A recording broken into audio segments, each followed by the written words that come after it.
coming up on At Your Leisure. I'm Chad Booth, and I'm with Casey Lofthouse down in Laverton. We are refining horsepower. I'm Brett Pennefather, along on a scenic but challenging watermelon crawl. I'm Reese Stein. We'll take you to the spectacular color and important history of Southern Kentucky.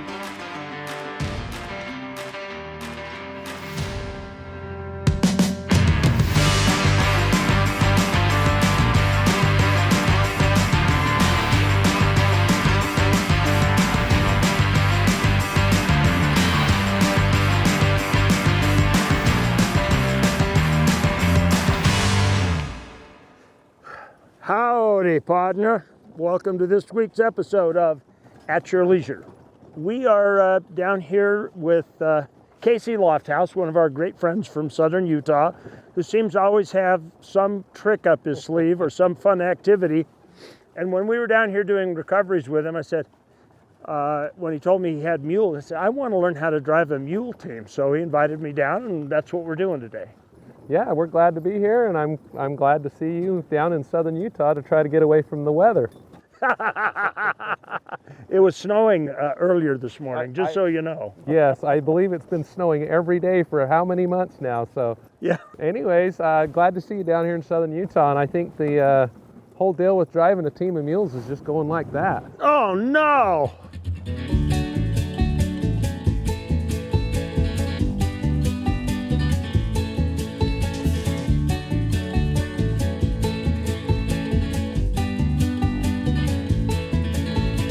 Is this kind of like driving a forklift or a tank? They're pretty stout, so they're kind of like a tank. They're pretty durable. Okay, so that means that when I want it to go this way, then I pull back. You give it a good little on pull this that track. way. Yep, there you go. All right, I'm getting this. You'll be a pro by the end of the day. Yeah, I'm sure glad I got a chance to practice with an Army tank once. Well, you know, and I brought my greenest mules, so they've only been hitched twice, so you should do just fine. You will learn as fast as they will learn.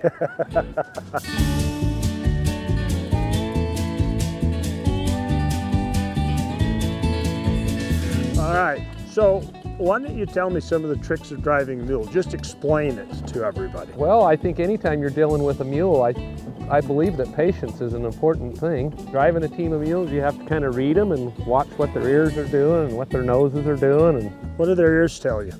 well, that one's got its ears flopping, so it's relaxed, and the other one's kind of checking things out, wondering, are we got to go back across that bridge?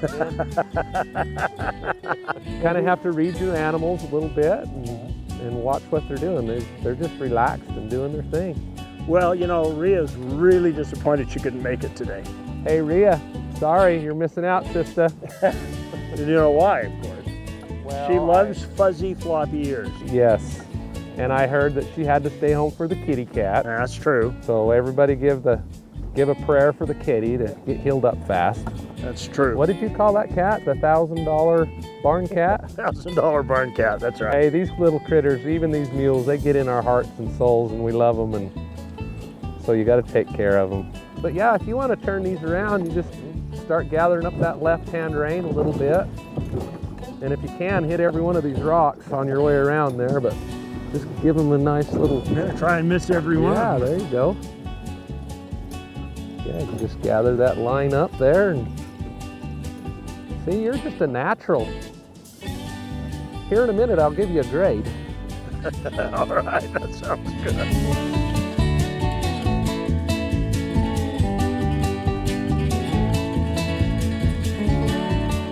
Well, you did pretty good for your first turn around there. Wasn't bad. Not bad. Kind of fun. Yeah. Kind of, whoa, mule. Well, you've definitely been telling me for years you wanted to learn to drive a mule, so that just is right up. So what's the grade, Casey? How'd I do? Other than they keep trying to hit Will. Well, you know, considering the mules haven't been hitched for 30 days or so, I think that you probably got a B plus, B maybe. You were telling me 50 earlier. Well, 50%, you know, is a B 50 above 50%? Oh yeah, B's like 80. Well, I think you're still a B. B minus. I think the turnaround got me from 50% to 80%. Well, all right. You did all right on that. And like I say, the mules, they're cooperating. Kinda. They're just ready to work. They're ready to work. Well, they were born to do. I guess we should. I'm going to keep driving. You go to this first story on our show. Let's go. Every year, the Green River Watermelon Crawl brings out a diverse and enthusiastic group of off-roaders.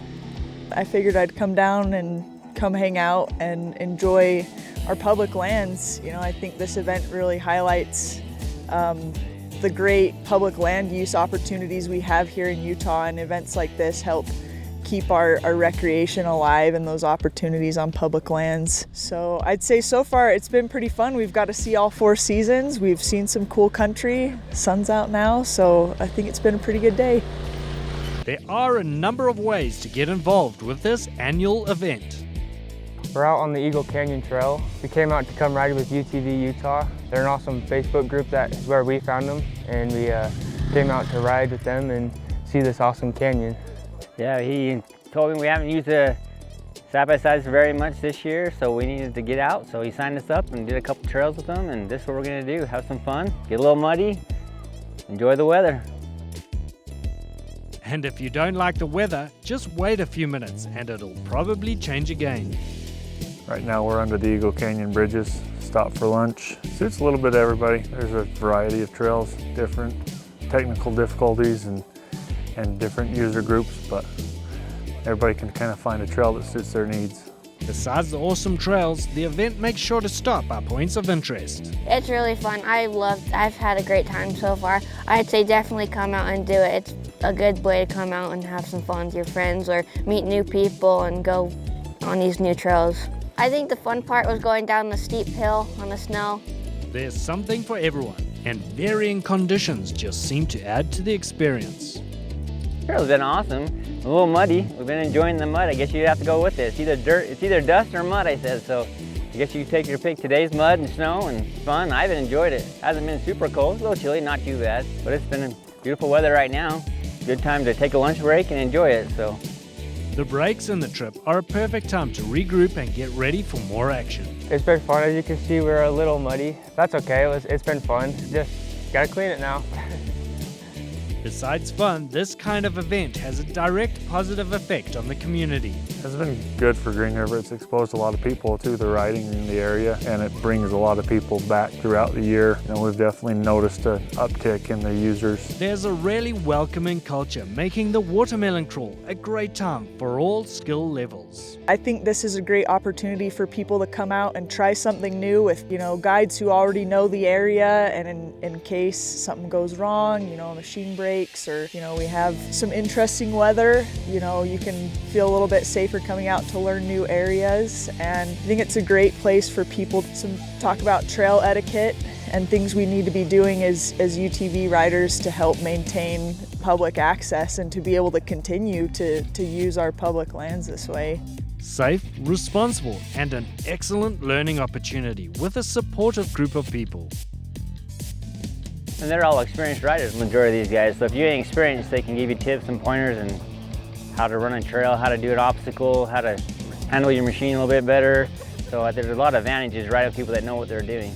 So if you are looking for some epic adventures in the San Rafael Swell, come out here and come do this. It's the best thing ever. From Eagle Canyon, just outside of Green River, I'm Brett Pennefather.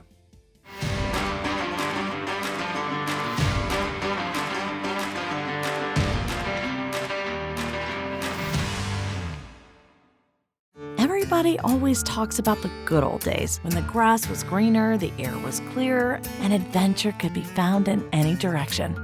Well, the good old days are still here. You just need to know where to look. In Aurora, Utah, you can find everything you want out of life. Limitless OHV access, views that ignite the imagination, and destinations that remind you how the good old days are closer than you thought. Aurora, Utah, where the good old days are brand new. Unexplored. Does it mean riding the same trails as everyone else? Fishing the same lakes? Stopping at the same views? No. Unexplored is so much more. To find it, you need to get off the beaten path. In the northeast corner of Utah, you and your family can still find a land that's unexplored. The shores of Flaming Gorge are only the beginning of a family adventure in Daggett County. Daggett County, Utah.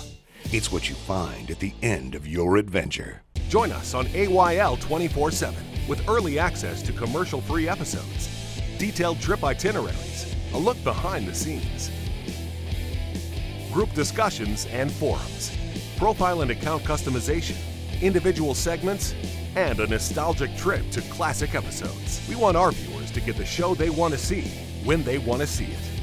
It's all the viewing you've grown to love and more.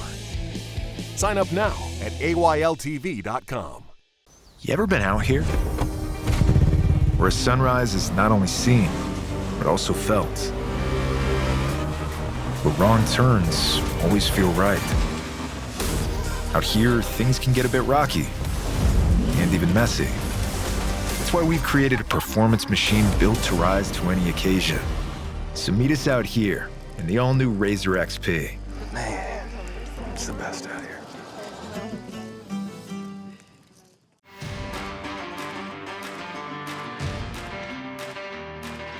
Hey everybody, welcome back. We really need to introduce you to the rest of the cast, okay? You've met Casey Lofthouse, and we've got Flossy over on that side, and we've got Jill right here. Hard-working mules. Hard-working. They don't have many lines in the movie because they only say one word, hee-haw. Yep, hee-haw. That's right. You think that's funny, don't you? You know, when you come down here to the Hurricane area, Casey's name just seems to come up. I first met you through one of the ATV clubs years ago. We Tri-State ATV Club years ago, where I met you the first time. That's right, and we became friends from that. And then all of a sudden, here's Casey Lofthouse in the recovery business, the land advocacy business, and then even more. How many pies do you have fingers in, Casey? Well, you know, in life they tell you to chase your passions, and I have a lot of passions, and I've had a lot of opportunity to serve the community and things that I'm passionate about. And so I always tell people if there's something happening in southern Utah, we're there. Yeah, almost literally.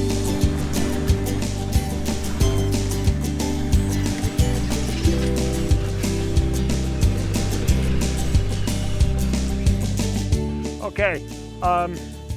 Tell me about the recovery company. Okay, so a lot of people know me through my Casey's Off-Road Recovery, and we have a lot of fun out recovering all kinds of vehicles in the backcountry of southern Utah, and we've been doing that for over 20 years. So you've got an iron horse. Yep, big old military 5-ton. And that's Russian, isn't it? It's actually an American 1970 Kaiser M813. Oh, okay. It's a American-made vehicle. All right. I have a Canadian-made Nodwell 110, the big tracked vehicle that you see on the channel, and then I have a Thai-Call Snowcat. That's made in Logan, Utah, actually. Yeah, that's true. So that's my next question. If you've got a Snowcat, you do recoveries year-round? Oh, absolutely, yeah. The Nodwell works in the snow as well as the Snowcat, so we do a lot of snow recoveries as well. Yeah, the Nodwell doesn't look like it would be extremely warm. It'd be about like riding in this wagon today. Yeah. And then you've got the mules. We've got the mules, and we've used those in a recovery, believe it or not. That's amazing. So, yeah, they know how to pull. So what did they pull out? We pulled out a side-by-side, a little like a Yamaha Rhino or something like that.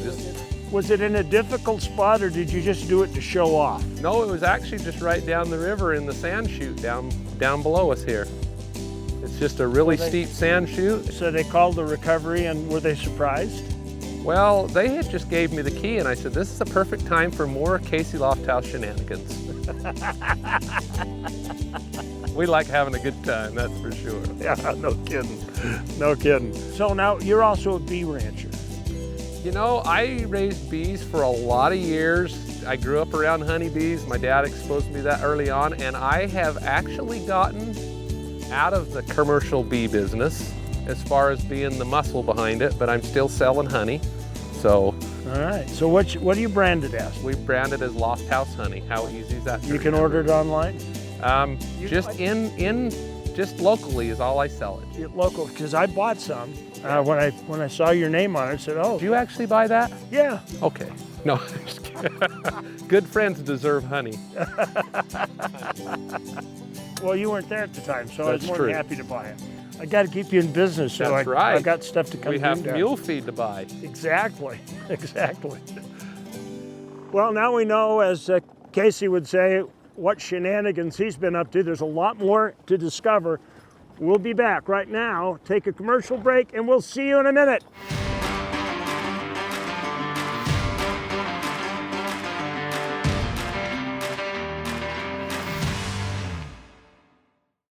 What would your perfect day in Green River look like?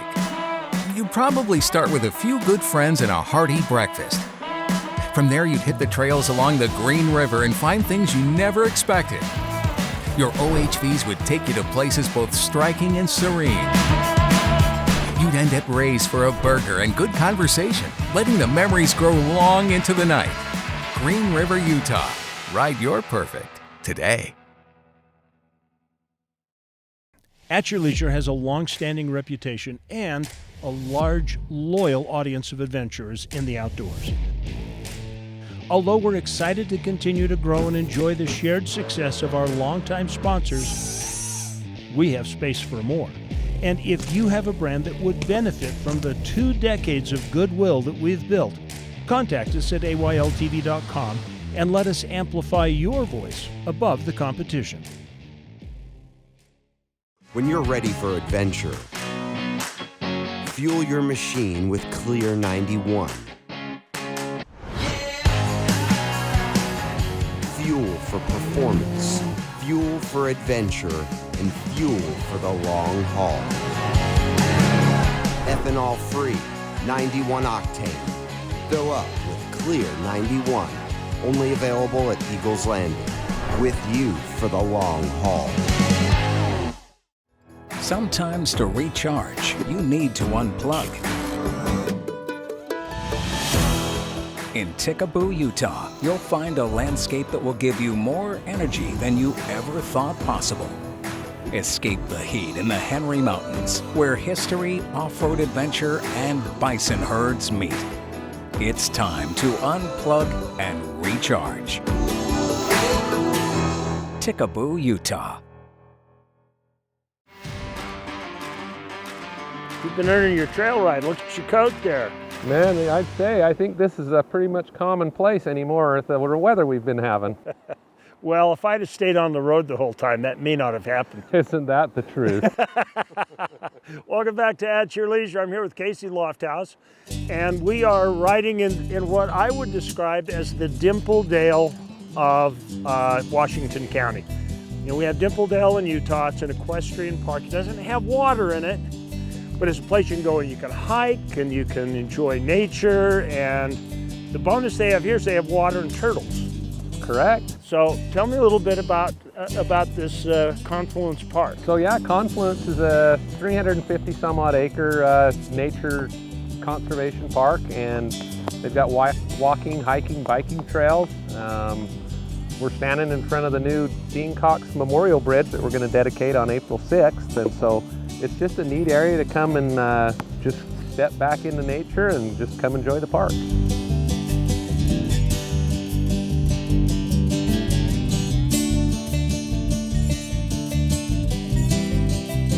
Tell me about your involvement with the park. Oh, so we actually started a foundation called Confluence Heritage Foundation, and part of our goal is... Jill thinks that's funny. She does. She's always cracking jokes. Look at her. Oh, yeah. Anyways, so we started a Confluence Heritage Foundation in order to kind of be the motor behind a lot of the projects going on at Confluence, and our goal for the next few years is to restore all the grass and the pasture that's on the upper end of the park.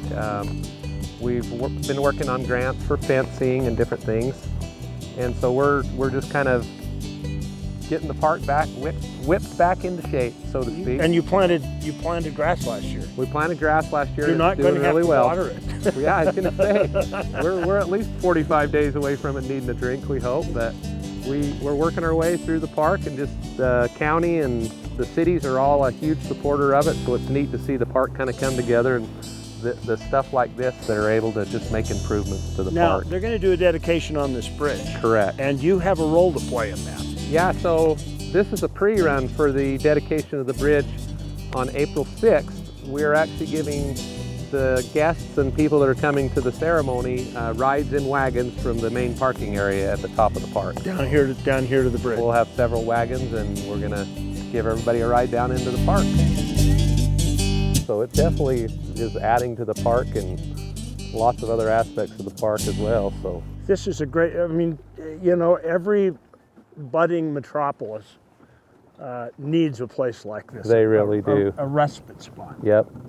Well, we're going to keep wandering down the trail here and Confluence Park, and right now it's time for us to go to our next story. I'm Reese Stein, at your leisure, at one of the most famous mountain passes in the U.S., the, as the sign says, historic Cumberland Gap. The notch in the Appalachian Mountains was first discovered by white Americans in 1750. The Gap Trail, called the Wilderness Road, was blazed by legendary frontiersman Daniel Boone. It served as a pathway for some 300,000 settlers from Virginia to Tennessee and Kentucky. As historic as Cumberland Gap is, it is equally unassuming in appearance, simply a single track up one side and down the other.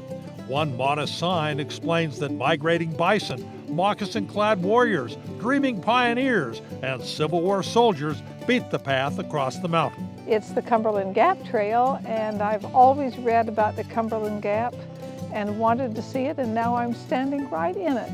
So it's a very special place to me. President Franklin Roosevelt established the 24,000-acre National Historical Park in 1940. Years ago, the main highway followed the trail. You could drive right through the gap. The highway has been rerouted. Now just the original trail remains. An easy half-mile walk from the parking lot to the gap and only a 200-foot climb. A second trail, following the path of Boone's Wilderness Road, also leads back to the parking area. That is, if you don't miss the leaf-covered turn and wander off into the forest, wind up on the railroad tracks, which leads through a mile-long tunnel and doesn't come out anywhere near the parking area.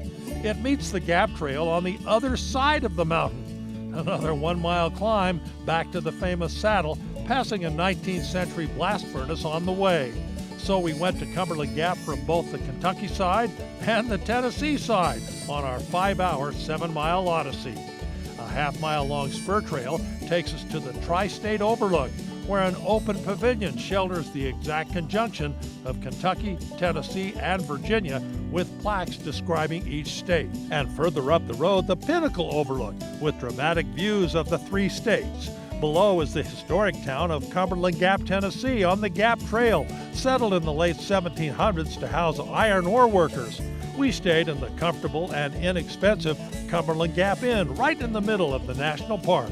I love this place. I love the forest. It's totally different forest than I'm used to in Utah, and it's beautiful with many colors. The trails are wonderful, and they're easier than I'm used to. So you can get to places you want to go fairly easily. It's even a wonderful place to get lost in. Reese Stein with Marianne along the way in Cumberland Gap National Historic Park, Tennessee, Kentucky, and Virginia.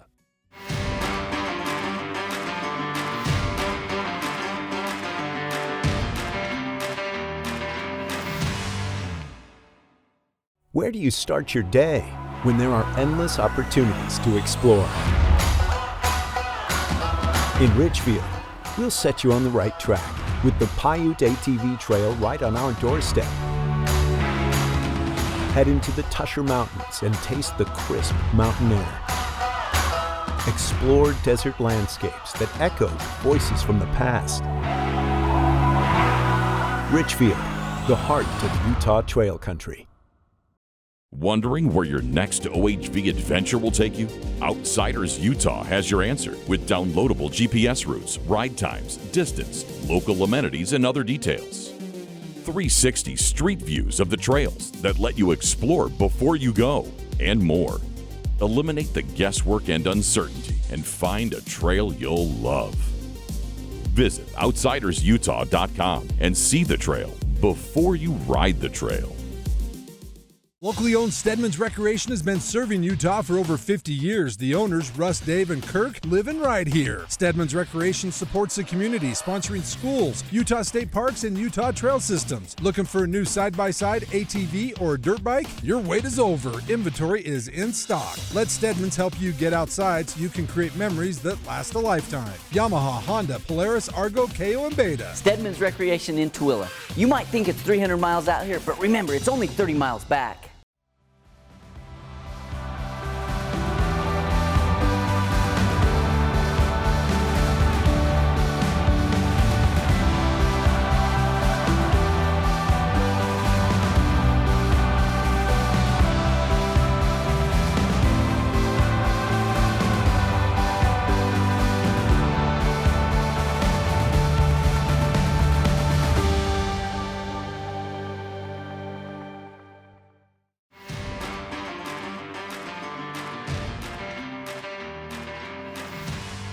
Welcome back to At Your Leisure. Out on the trail with my old sidekick, Casey Lofthouse. Howdy doody. You know, during the break, Casey and I were talking about how much fun this is.